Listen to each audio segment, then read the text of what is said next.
तो hello friends, कैसे हैं आप लोग। आई होप कि सब लोग बढ़िया होंगे। आ चुके हैं फिर से एक महासंग्राम वीडियो में। मैं आप लोगों के लिए सोशियोलॉजी के कुछ ऐसे इंपॉर्टेंट क्वेश्चन लेकर आया हूं। जो 20 क्वेश्चन है, इसमें से आपके 100% सभी क्वेश्चन आएंगे। मतलब कोई ना कोई क्वेश्चन उसमें से आएंगे उसी में से क्वेश्चन। तो आप लोगों को पूरे से पूरे सभी के सभी क्वेश्चन रट लेना है। सभी का मैं PDF उपलब्ध करा दूंगा और वीडियो भी दे दूंगा। आप लोग डिस्क्रिप्शन में लिंक है, वहाँ से चेक कर सकते हैं और सभी वीडियो देख लीजिए। सभी टॉपिक पर मैंने वीडियो ऑलरेडी बना रखी है, आप लोग वहाँ से देख सकते हैं। तो आप लोग अपना प्यार दुलार ऐसे ही बनाते रहिए हमारे के ऊपर। और आप लोग सब्सक्राइबर के चक्कर में मत पड़िए कि हमारे सब्सक्राइबर कम है तो वीडियो अच्छी नहीं होगी। आप लोग सब्सक्राइबर के पीछे मत भागे कि जिनके सब्सक्राइबर ज़्यादा हैं वो अच्छा वीडियो बनाते हैं। हम नहीं कहते कि वो गलत वीडियो बनाते हैं, लेकिन जिसके सब्सक्राइबर कम होते हैं उनके भी वीडियो अच्छे होते हैं। तो आप लोग सपोर्ट करिए, आप लोगों की दुआ से ही हम आगे बढ़ पाएंगे। तो चलिए बिना देरी के वीडियो को स्टार्ट करते हैं। तो हेलो दोस्तों, मैं हूं अखिलेश कुमार, आप देख रहे हैं BA स्टूडेंट क्लासेस। तो जैसे कि आ चुके हैं हम एक महासंग्राम वीडियो में, तो देखते हैं कि सोशियोलॉजी के कुछ इंपॉर्टेंट क्वेश्चन हैं जो कि इस प्रकार से हैं। तो सोशियोलॉजी के कुछ इंपॉर्टेंट क्वेश्चन हैं, बहुत इंपॉर्टेंट क्वेश्चन हैं जो एकदम 100% आने वाले हैं। तो चलिए देखते हैं फर्स्ट नंबर क्वेश्चन की तरफ। फर्स्ट नंबर क्वेश्चन क्या है कि समाजशास्त्र की परिभाषा दीजिए तथा इसका विषय क्षेत्र बताइए। आप लोगों को पता ही होगा कि समाजशास्त्र की परिभाषा क्या है कि समाजशास्त्र मानव संबंधों के मानवीय क्रियाकलापों एवं अंतर संबंधों का अध्ययन है।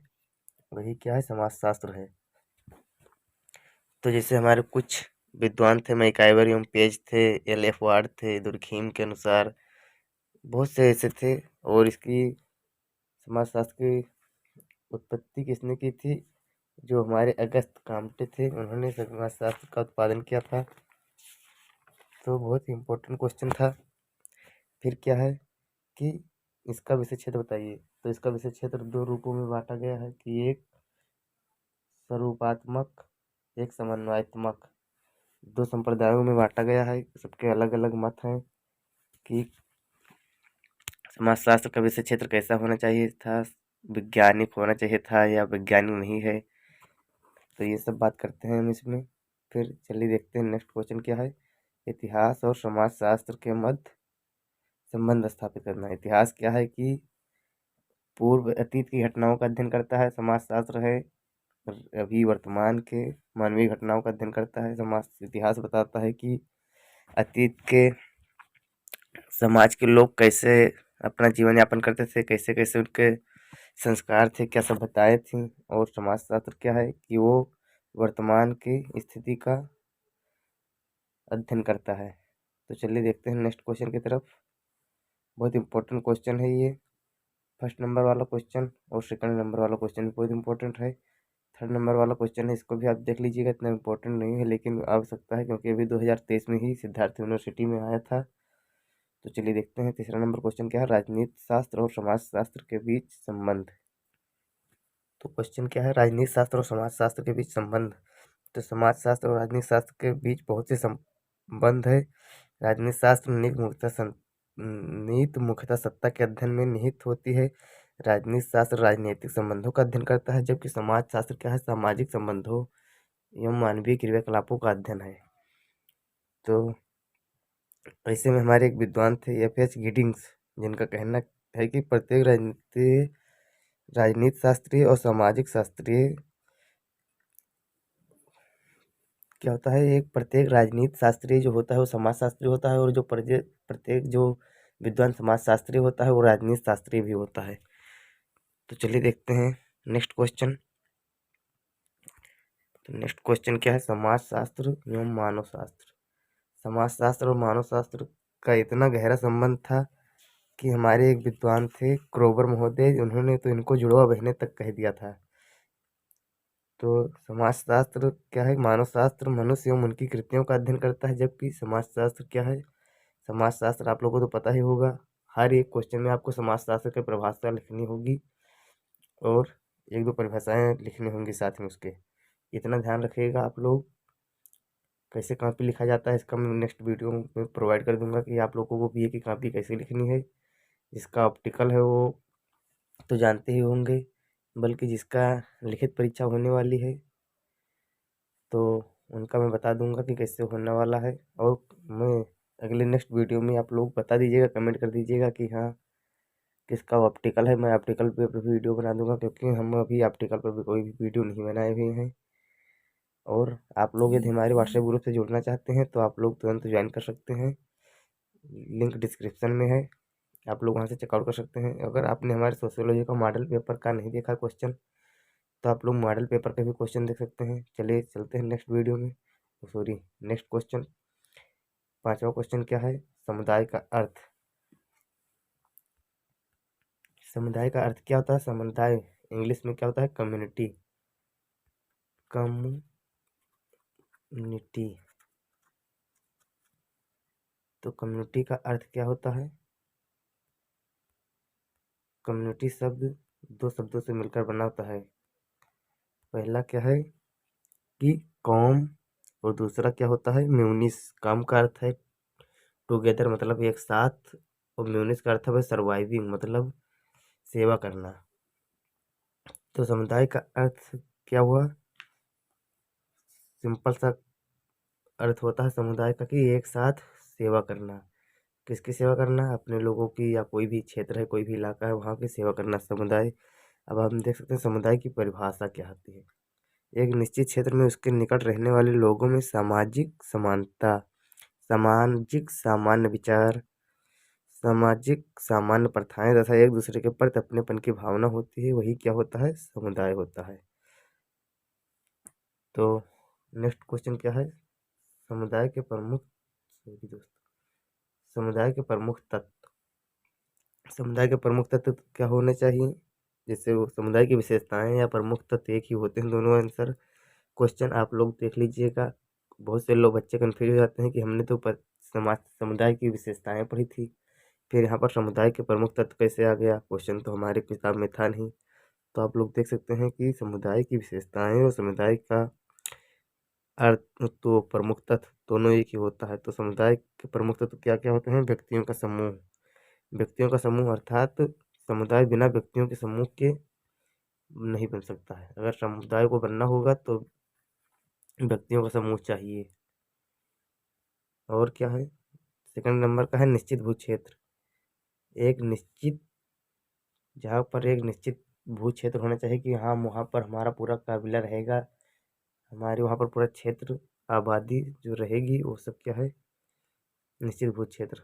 और बाकी बहुत सब कुछ है, मैं वीडियो प्रोवाइड कर दूंगा, आप लोग वहाँ से देख लीजिएगा। चलिए देखते हैं नेक्स्ट वीडियो के नेक्स्ट क्वेश्चन की तरफ। परिवार की परिभाषा एवं उसकी विशेषता। परिवार क्या होता है कि अगस्त, जो हमारे समाजशास्त्र के जनक अगस्त काम्टे थे, उन्होंने बताया था कि समाजशास्त्र समाज की परिवार समाजशास्त्र की एक आधारभूत इकाई है। समाजशास्त्री परिवार को संस्था और समूह दोनों मानते हैं। तो इसका परिभाषा क्या हुआ कि परिवार एक ऐसा समूह है जो स्त्री पुरुष के यौन संबंध पर आधारित है। यह समूह इतना सुनिश्चित और टिकाऊ होता है कि इसके माध्यम से प्रजनन किया और बच्चों के पालन पोषण की समुचित व्यवस्था होती है। तो ये होते ही परिवार की परिभाषा। और उसकी विशेषताएं क्या हैं? तो परिवार की बहुत सी विशेषताएं हैं कि प्रजनन एवं संबंध स्थापित होता है, एक सामान्य आवास होता है, सभी संस्थाओं एवं समितियों में परिवार की अधिक सार्वभौमिकता होती है, परिवार के सभी सदस्य एक दूसरे से भावनात्मक आधार पर बंधे रहते हैं, परिवार में सभी सदस्य अपने व्यवहारों के द्वारा एक दूसरे को रचनात्मक रूप से प्रभावित करते हैं। बहुत सी विशेषताएं हैं। तो चलिए चलते हैं हम नेक्स्ट क्वेश्चन की तरफ। क्वेश्चन नंबर 8 है संस्कृति एवं सभ्यता में अंतर। संस्कृति एवं सभ्यता में अंतर क्या है कि संस्कृति वह गुण है जो हमें व्याप्त होती है, जबकि सभ्यता वह वस्तु है जो हमारे पास स्थित रहती है। हम एक दो टॉपिक बता दे रहे हैं, बाकी आप लोग देख लीजिएगा। संस्कृत मनुष्य के भाव पक्ष की स्वीकृत है, जबकि सभ्यता मनुष्य के बुद्धि पक्ष की देन है। संस्कृत वह है जो मनुष्य में जीती है, बल्कि जबकि सभ्यता वह है जिसमें मनुष्य जीता है। तो चलिए, इसका टॉपिक इतना ही। बाकी नेक्स्ट क्वेश्चन देखते हैं कि सामाजिक गतिशीलता और उसका महत्व। सामाजिक गतिशीलता क्या होती है? सामाजिक गतिशीलता सामाजिक परिवर्तन का एक विशेष रूप है जिसका मुख्य संबंध वर्तमान औद्योगिक समाजों में होने वाली गतिशीलता से है। इसी में हमारे एक वैज्ञानिक थे, प्रोफेसर पीटर के शब्दों में क्या होता है कि उन्होंने कहा कि एक समाज के अंतर्गत विभिन्न व्यक्तियों या समूहों के जीवन में होने वाली परिस्थिति, व्यवसाय तथा निवास स्थान संबंधी परिवर्तन को ही हम क्या सामाजिक गतिशीलता कहते हैं। सामाजिक गतिशीलता में बहुत सी उसकी महत्व है, बहुत से महत्व और विशेषताएं दोनों एक ही होते हैं। आप लोगों को मैं बार बार बता रहा हूँ कि अर्थ ओ तत्व, महत्व या विशेषताएं, इन तीनों में से कोई भी अगर पूछ ले तो इसका आंसर एक ही होगा। आप लोग कंफ्यूज मत होइएगा। तो देखते हैं, इसमें एक होता है कि सार्वभौमिकता, मानवीय क्रियाकलाप, आधुनिक समाज की विशेषता। मानवीय क्रियाकलाप के अंतर्गत यह आता है कि जैसे कोई इंटरमीडिएट का बच्चा हो, जब वो ग्रेजुएशन करने लगता है तो वह उसके मानवीय क्रियाकलापों के द्वारा हुई गतिशीलता है। नेक्स्ट क्वेश्चन है समाजशास्त्र की वैज्ञानिक प्रकृति। समाजशास्त्र की वैज्ञानिक प्रकृति की आलोचनात्मक विवेचना कीजिए, ऐसा क्वेश्चन आएगा। तो वैज्ञानिक प्रकृति क्यों है? क्योंकि उसका एक प्रमाण पाया जाता है और उसमें वैज्ञानिक पद्धति का प्रयोग किया जाता है। समाजशास्त्रीय ज्ञान प्रभाव पर आधारित होती है। क्या है का अध्ययन किया जाता है और तथ्यों का वर्गीकरण एवं विश्लेषण किया जाता है। तो इन सभी के चलते क्या होता है, समाजशास्त्र एक वैज्ञानिक प्रकृति मानी जाती है। तो देखिए, चलते हैं 11 नंबर क्वेश्चन की तरफ। समाज की परिभाषा एवं विशेषताएं। समाज क्या होता है कि कई लोगों का समूह ही क्या कहलाता है, समाज कहलाता है। जहाँ पर कोई ऐसा समूह, एक से एक अधिक लोगों का समुदाय जिससे व्यक्ति मानवीय क्रियाकलाप करते हैं, क्या होता है, समाज कहलाता है। समाज की बहुत सी विशेषताएं होती हैं कि समाज के द्वारा हम कोई समिति चला सकते हैं, कोई संस्था चला सकते हैं, और समाज में एक दूसरे के प्रति भावनाओं का ज्ञान होता है। तो फिर क्या है, समाजशास्त्र की प्रकृति क्या है? तो समाजशास्त्र की प्रकृति पर बहुत से विषय उठे हुए हैं कि समाजशास्त्र वैज्ञानिक है, समाजशास्त्र वैज्ञानिक पद्धति का है, और समाजशास्त्र वैज्ञानिक पद्धति का है भी नहीं। तो समाजशास्त्र एक ज्ञान के रूप में भी है और नहीं भी है, तो इन दोनों का आपको अध्ययन करना है। फिर चलते हैं क्वेश्चन नंबर 13 की तरफ। विवाह का अर्थ। विवाह का अर्थ क्या होता है? परिभाषा व सामान्य उद्देश्य। विवाह का अर्थ आप लोग को पता ही होगा कि विवाह का अर्थ क्या होता है। आपको बीए कर रहे हैं, आपको बताना नहीं पड़ेगा बार बार, लेकिन फिर भी मैं बता दे रहा हूँ आपको कि विवाह स्त्री और पुरुष के पारिवारिक जीवन में प्रवेश करने की क्या है, एक संस्था है। तो इसका क्या है, परिभाषा। विवाह का अर्थ और परिभाषा दोनों होता है, एक ही होता है। विवाह का अर्थ होता है कि वधू को वर के घर ले जाना, ये शाब्दिक अर्थ होता है। परिभाषा हमने बता ही दिया है। वह सामान्य उद्देश्य, उसके सामान्य उद्देश्य क्या होते हैं कि परिवार की स्थापना करना होता है, जिसके अंतर्गत क्या है, समाज में परिवार की स्थापना विवाह के द्वारा ही होती है।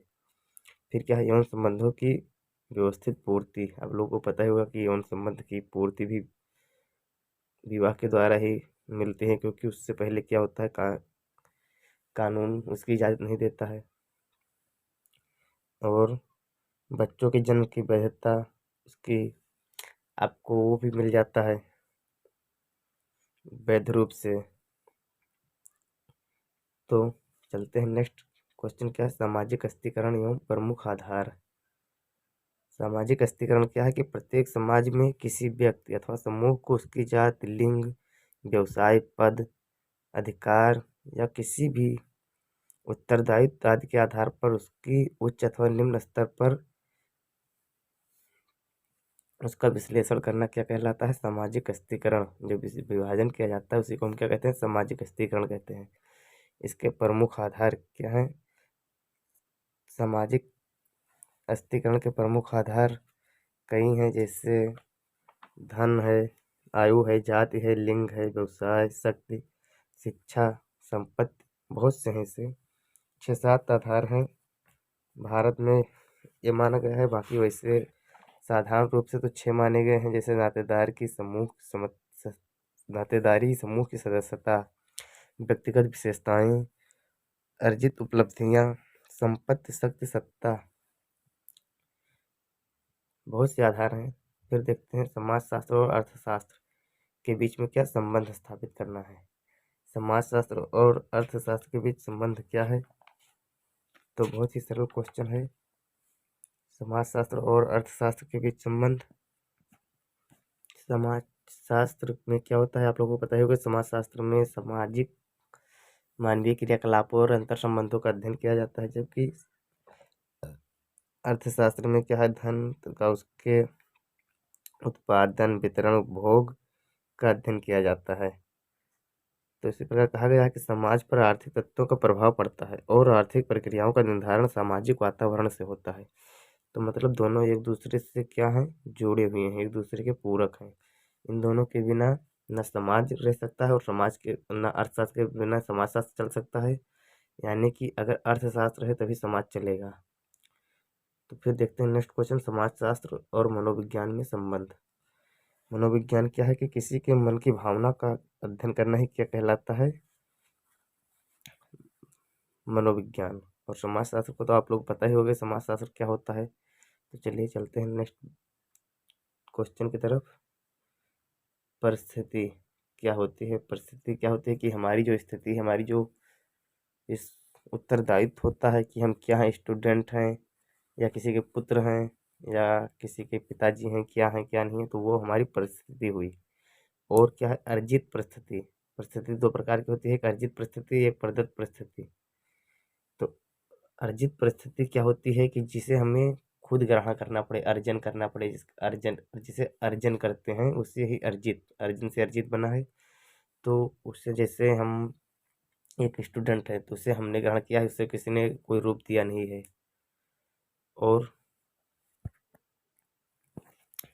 जैसे प्रदत्त परिस्थिति क्या होती है कि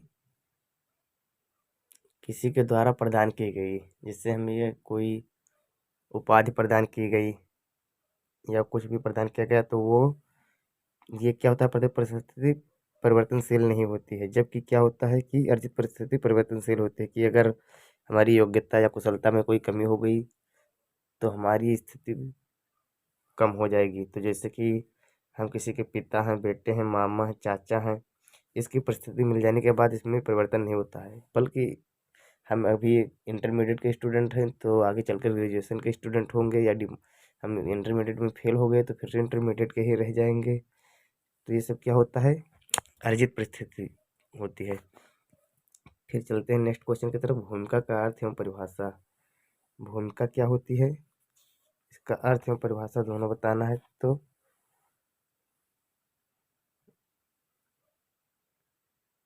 भूमिका भूमिका यह होती है कि जैसे अगर हमें एक परिस्थिति प्रदान की गई है टीचर की, स्टूडेंट हैं हम, मतलब हम अध्यापक हैं, और हमारी भूमिका क्या है, हमारा भूमिका मतलब होता है रोल। जैसे एक्टर अपनी भूमिका निभाते हैं, वैसे ही टीचर की भूमिका क्या होता है कि हमें बच्चों को पढ़ाना है। तो इसका सिंपल सा परिभाषा क्या हो जाएगा कि भूमिका परिस्थिति धारण के कारण समाज जिस प्रकार के कार्यों की व्यक्ति से अपेक्षा करता है वही भूमिका कहलाती है। फिर नेक्स्ट क्वेश्चन क्या है, सामाजिक समूह। सामाजिक समूह क्या होता है, जब 2 या 2 से अधिक व्यक्ति अपने सामान्य या विशेष उद्देश्यों की पूर्ति हेतु अंतःक्रिया का संबंध स्थापित करते हैं। व्यक्तियों के ऐसे संग्रह सामाजिक समूह को ऐसे समूह को क्या कहते हैं, सामाजिक समूह कहते हैं। सामाजिक समूह 3 प्रकार के होते हैं, प्राथमिक समूह, द्वितीयक समूह एवं तृतीयक समूह। प्राथमिक समूह के सदस्य के संबंध आंतरिक और घनिष्ठ होते हैं और उनमें किसी प्रकार का दिखावा नहीं होता है। ऐसे ही द्वितीयक और तृतीयक समूह भी हैं